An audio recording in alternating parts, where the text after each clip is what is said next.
So you have a Lexus SC300 and you're probably thinking about installing a cold air intake in it because maybe you're trying to make it a little faster. Keep watching this video because we're about to find out if it actually makes it a little faster or not. Now, before we actually get started, do me a favor. If you haven't already, hit that little subscribe button for me. It'll help me out a lot. And all right, let's go ahead and begin. Now, right here, what you guys are about to be looking at is my 1995 Lexus SC300, and it is a 5-speed manual. I know I probably said that a bunch of times, and I paid $600 for this car. $600. Now, it didn't look anything like this. It didn't run as good as it runs right now. And most recently, we just installed the headers, which you can barely see right down there, and it actually sounds really nice right now. And yeah, but right now, I am in the middle of getting this car prepared for another dyno session, and I want to see if this car is going to be able to crack 200 horsepower without a tune, just with cheap bolt-ons.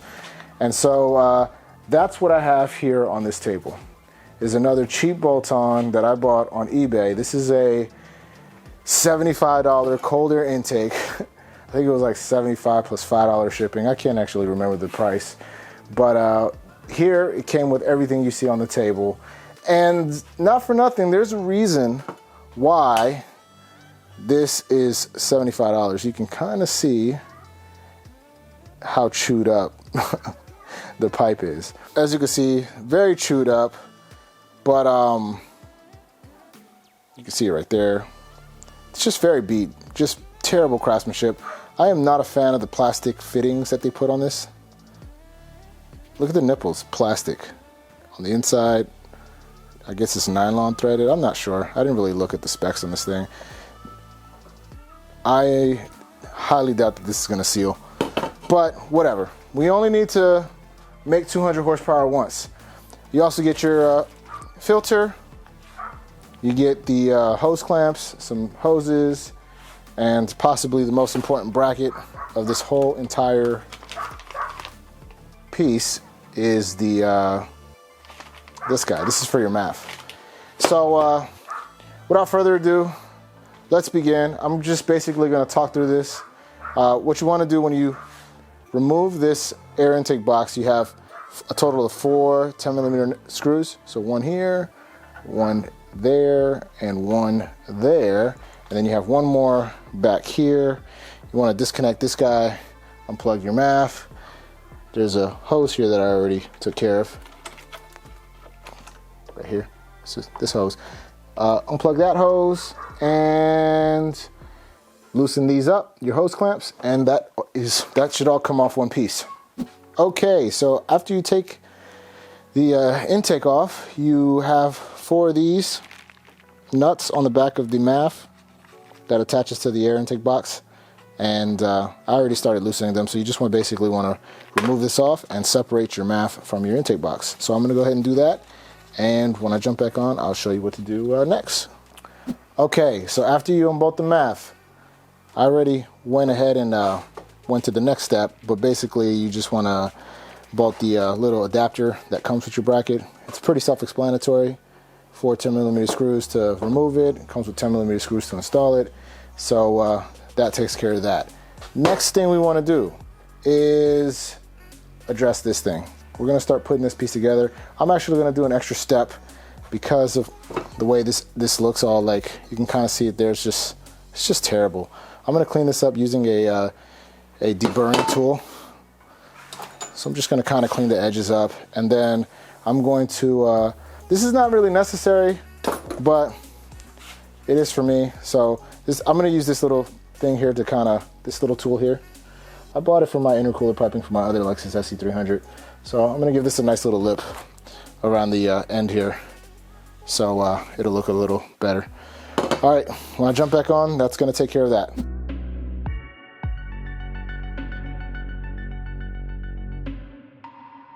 All right, so I cleaned it up, and it already looks a little better. Again, not necessary, but I'm just doing it. All right, what else? All right, so the next step is to put this all together and install it in the car. So I'm just gonna go ahead and put it all together, and I'll come back when I'm installing it in the car. Look at that. Now, I'm gonna say this again. This is cheap for a reason. You get what you pay for, but we're gonna find out if this serves the purpose, if it does what it says it's supposed to do, and yeah. But just some key things to note here. Again, I'm not a fan of the nylon nipples that's all over the pipe, like these things. And speaking of that, this nipple is significantly bigger than that one. So I just used the hose clamp and just tightened the piss out of this. We'll see if that leaks. I think it's gonna leak. It's not the prettiest, but it's installed. And again, you get what you pay for. Next thing I'm gonna do is I'm gonna drive this around tomorrow. Right now, I don't have any sunlight, so I'm gonna just wait till tomorrow so I can get some good footage. All right, let's go, let's go. All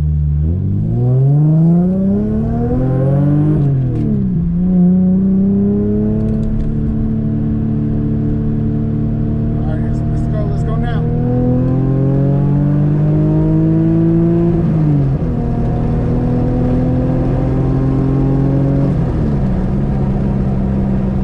It pulls.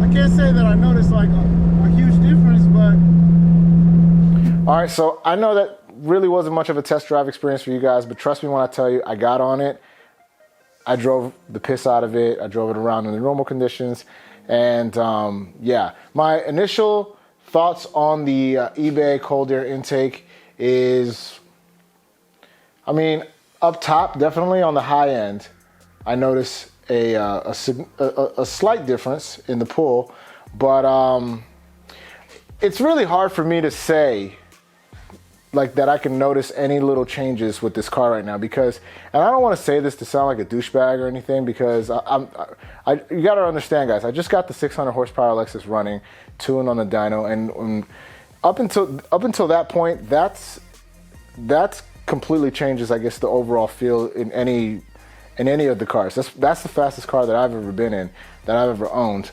And so I kind of wish I did all of these mods to the $600 Lexus SC300, like the headers and the intake, because I'm sure I would have noticed these differences.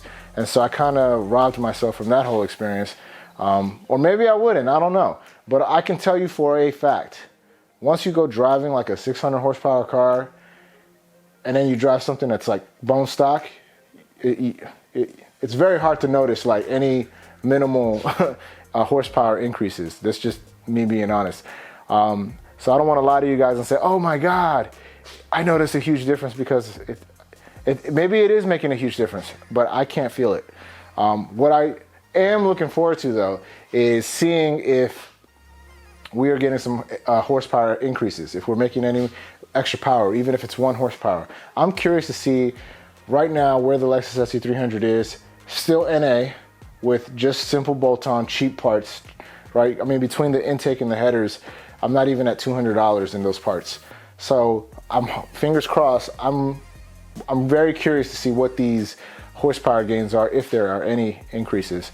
And so I'm looking forward to scheduling a dyno session, hopefully, I don't know, in the next couple of days. I just got to reach out to Paradise, my boys over at Paradise Racing, and yeah, try to make that happen.